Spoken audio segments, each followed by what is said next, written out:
मुख्यमंत्री देवेंद्र फडणवीस यांच्या 100 दिवसांच्या 7 कलमी कार्यक्रमाच्या अंमलबजावणीत पालघर जिल्हा पोलीस दल राज्यात पहिलं आलं आहे। देवेंद्र फडणवीस यांनी पोलीस दलाचे प्रमुख बाळासाहेब पाटील यांचे या यशाबद्दल अभिनंदन केले आहे। मुख्यमंत्र्यांच्या हस्ते पोलीस अधीक्षक बाळासाहेब पाटील यांचा सन्मान करण्यात आला।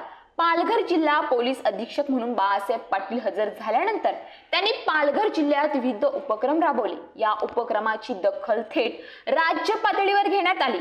नाविन्यपूर्ण उपक्रमाअंतर्गत त्यांनी घेतलेल्या कार्यप्रणालीची तसेच गेल्या वर्षात गुन्हेगारांची उकल करण्यात त्यांनी अन्य अधिकाऱ्यांच्या मदतीने मिळवलेल्या यशाची दखल थेट गृहमंत्री फडणवीस यांनी घेतली। डिसेंबरमध्ये फडणवीस यांनी मुख्यमंत्री पदाचा कार्यभार हाती घेतल्यानंतर 100 दिवसांसाठी संपूर्ण राज्यात 7 कलमी कार्यक्रम राबवला।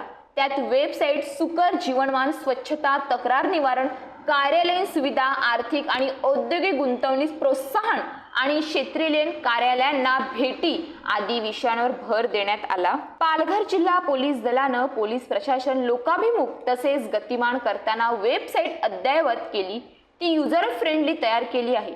नागरिकांसाठी सुकर जीवनमान अंतर्गत सायबर सुरक्षित पालघर मोहीम, AI तंत्रज्ञानावर आधारित चॅट बॉक्स, स्वच्छता मोहीम, तक्रार निवारण कार्यप्रणाली, व्हिजिटर मॅनेजमेंट सिस्टीम, कार्यालयीन कामकाजामध्ये AI चा वापर, गस्तीसाठी थर्ड आय ॲप्लिकेशन असे विविध उपक्रम त्यांच्या संकल्पनेतून राबवण्यात आले।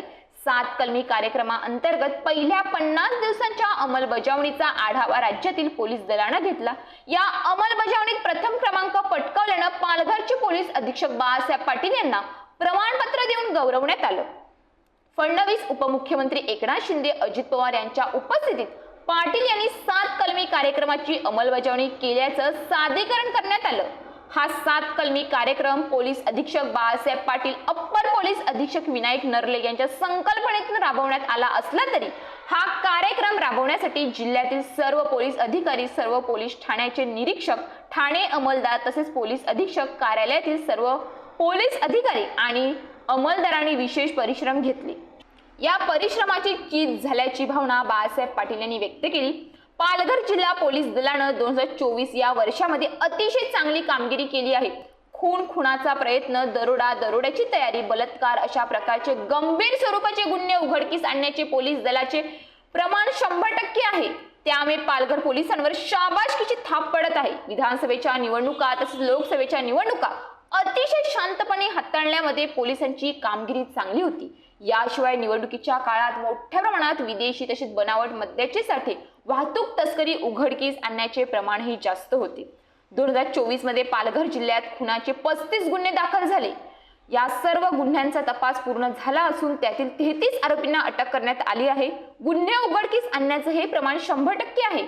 जिल्ह्यातील 28 दरोडे पडले, त्या सर्व 28 दरोड्यांचा तपास पूर्ण झाला असून त्यातील 47 आरोपींना अटक करण्यात आली आहे। गुन्हे उघडकीस येण्याचे हे प्रमाण 100% आहे।